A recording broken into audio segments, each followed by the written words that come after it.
നമുക്ക് അടുത്തൊരു സഹോദരൻ്റെ ഒരു ചോദ്യമുള്ളത്, അദ്ദേഹം പ്രവാസിയാണ്. അപ്പോൾ അദ്ദേഹത്തിന് കുറേ മുമ്പ്, അതായത് കുറച്ച് മുമ്പ് എന്നാണ് എഴുതിയിട്ടുള്ളത്, കുറച്ച് മുമ്പ് ഒരു സ്ത്രീയുമായി ഒരു ചാറ്റിംഗ് ഉണ്ടായിരുന്നു. അത് അയാളുടെ ഭാര്യയ്ക്ക് അറിയാമായിരുന്നു, ചാറ്റ് ചെയ്യുന്ന അറിയാമായിരുന്നു. എന്നാൽ അത് പിന്നീട് പൂർണ്ണമായിട്ടും എന്തായി, അതിന് ഒഴിവായി പോയി. എന്നാൽ ഭാര്യ എന്ത് ചെയ്തു വെച്ചാൽ, പിന്നെ ഇപ്പോൾ കുറച്ച് ദിവസങ്ങളായിട്ട് മറ്റൊരു നമ്പറിൽ നിന്ന് ആ സ്ത്രീയുടെ പേര് വെച്ചിട്ട് അവൾ എന്ത് ചെയ്തു, ഇയാളെ ഇങ്ങനെ ചാറ്റി എന്നിട്ട് ചീറ്റ് ചെയ്തു. അങ്ങനെ മുമ്പ് എഴുതിയിട്ടുള്ളത്, ചീറ്റ് ചെയ്തു. ഇപ്പോൾ അവർ തമ്മിൽ പ്രശ്നമായി, ഭാര്യ ഇയാൾ കൊണ്ട് പ്രശ്നമായി. ഇപ്പോൾ അവൾ എന്ത് ചെയ്യുന്നില്ല, മിണ്ടുന്നില്ല, സംസാരിക്കുന്നില്ല. ഞാൻ ആകെ ടെൻഷനിലാണ്, ആ ഒരു പ്രയാസമുണ്ട്. പിന്നെ അത് ഒരു അടിക്കുറിപ്പുള്ള ചോദ്യം, ഇങ്ങനെ ഒരു ഭർത്താക്കന്മാരെ ഇങ്ങനത്തെ ചതിയിൽ പെടുത്താൻ പറ്റുമോ? എന്തായാലും നമ്മൾ സിമ്പിളായിട്ട് ഇത് കേൾക്കുമ്പോൾ ചോദിക്കുന്നൊരു ചോദ്യം എന്താണെന്ന് വെച്ചാൽ, ആദ്യം ഒരു അബദ്ധത്തിൽ പെട്ട് അത് തിരുത്തി രക്ഷപ്പെട്ടു വന്നൊരാളല്ലേ. പിന്നെ ഇനിയിപ്പോൾ ഭാര്യ വേറെ ID കയറി വന്നാലും ഏത് പെണ്ണ് വന്നാലും ആ പെണ്ണിനെ ബ്ലോക്ക് ചെയ്യുക എന്നുള്ളത് അയാൾ ശ്രദ്ധിക്കേണ്ടതാണ്. അപ്പോൾ ഇവിടെ ഭാര്യയ്ക്ക് വലിയൊരു ന്യായമുണ്ട്. എന്താണ്, ഏതെങ്കിലും ഒരു പെണ്ണ് വിളിച്ചാൽ ഇയാൾ അതിനോട് റെസ്പോണ്ട് ചെയ്യുമോ എന്ന് അവൾ അറിയാനാണ് അവൾ ചാറ്റ് ചെയ്യുന്നത്. അതെന്താ വെച്ചാൽ, നോർമലായി ജീവിക്കുന്ന നമ്മളാരുടെയെങ്കിലും ഒരു ഭാര്യമാർ എന്ത് ചെയ്യാണ്, കയറി വന്നിട്ടൊരു പെണ്ണിൻ്റെ രൂപത്തിൽ വന്ന് എന്ത് ചെയ്യുക, ചാറ്റ് ചെയ്യണ പോലെ അല്ലത്. ഇത് മുമ്പൊരു സംഭവം ഉണ്ടായൊരു വ്യക്തി ഇപ്പോൾ അതിലുണ്ടോ ഇല്ലേ എന്നറിയാൻ വേണ്ടി അയാൾ മനസ്സ് മാറിയിട്ടുണ്ടോ. ഇതിന്ന് ആ സ്ത്രീ കണ്ടെത്തുന്നത് എന്താണ്, അന്ന് അയാൾക്കൊരു അബദ്ധം സംഭവിച്ചു, പക്ഷെ അത് പിടിക്കപ്പെട്ടത് കൊണ്ട് അയാളത് നിർത്തിവെച്ചു.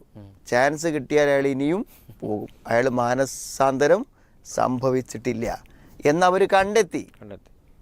അങ്ങനെ കണ്ടെത്തി കഴിയുമ്പോൾ സ്വാഭാവികമായും ഞാനല്ലാത്ത പെണ്ണിന് വേണ്ടി കാത്തു നിൽക്കുന്ന ഒരാളെ ഞാൻ എന്തിനു സ്നേഹിക്കണം എന്ന് ചോദിക്കുന്ന ചോദ്യം എന്താണ്, നമുക്ക് ന്യായമായിട്ടേ കാണാൻ പറ്റുള്ളൂ. പിന്നെ നമുക്ക് വേണമെങ്കിൽ വലാത്ത ജസ്സസു, ഒരു ജാസൂസിൻ്റെ പണി, വേറുള്ള ആളുകളുടെ സ്വകാര്യ ജീവിതങ്ങളെ ചുഴിഞ്ഞന്വേഷിക്കാൻ പോകരുത് എന്നൊക്കെ നമുക്ക് പറയാം. പക്ഷേ ഒരു ഫാമിലി ലൈഫിൽ എന്താണ്, നമുക്ക് അത്തരം അബദ്ധങ്ങൾ പറ്റി അത് പരസ്പരം മാപ്പാക്കി കഴിഞ്ഞാൽ പിന്നെ ഒരു കാരണവശാലും എന്ത് ചെയ്യാൻ പാടില്ല, അത് ആവർത്തിക്കാൻ പാടില്ല. അത് ആവർത്തിച്ചാൽ ഒരു പക്ഷേ പിന്നെ ആ ബന്ധം മുന്നോട്ട് പോകാൻ സാധ്യത വളരെ കുറവാണ്. ഇപ്പോൾ അവളെത്തിയിരിക്കുന്ന നിഗമനം, ഇയാൾ നന്നാവില്ല എന്ന്, ഇയാൾ ഒരിക്കലും നന്നാവില്ല. അത് ശരിയല്ല. ഞാൻ പറഞ്ഞു, ഇതൊക്കെ ചില ആളുകളുടെ ഒരു വീക്ക്നെസ്സാണ്. അയാൾ മാറിയേക്കാം, പക്ഷേ ആ പെൺകുട്ടി ഇപ്പോൾ ടെസ്റ്റ് ചെയ്ത് അയാൾ എന്ത് ചെയ്യാണ്, എന്തൊരു കാര്യത്തിലും ഇത്തരത്തിലുള്ളൊരു മനസ്സാണ് അയാൾക്കുള്ളതെന്ന് കണ്ടെത്തി. അപ്പോൾ ഇവിടെ ഇത് ചെയ്യാൻ പറ്റുമെന്ന് ചോദിക്കലേക്ക് അതല്ല, എന്തുകൊണ്ട് ഒരു സ്ത്രീയാണ് ചാറ്റ് ചെയ്യുന്നത് അറിഞ്ഞിട്ടും നിങ്ങൾ എന്തുകൊണ്ട് ചാറ്റ് ചെയ്തു. പിന്നെ നമുക്ക് പറയാൻ പറ്റില്ല ഇവരെന്തൊക്കെയാണ് ചോദിച്ചതെന്ന്. ഇയാൾ ഏകദേശം ഈ ചാറ്റിങ്ങിന് തയ്യാറായി കഴിഞ്ഞാലേ പിന്നെ അയാൾ എത്രമാത്രം ഇതിൽ മോശമാണ് എന്നുള്ള ടെസ്റ്റിംഗ് ആയിരിക്കും നടക്കുന്നുണ്ടായിരിക്കും.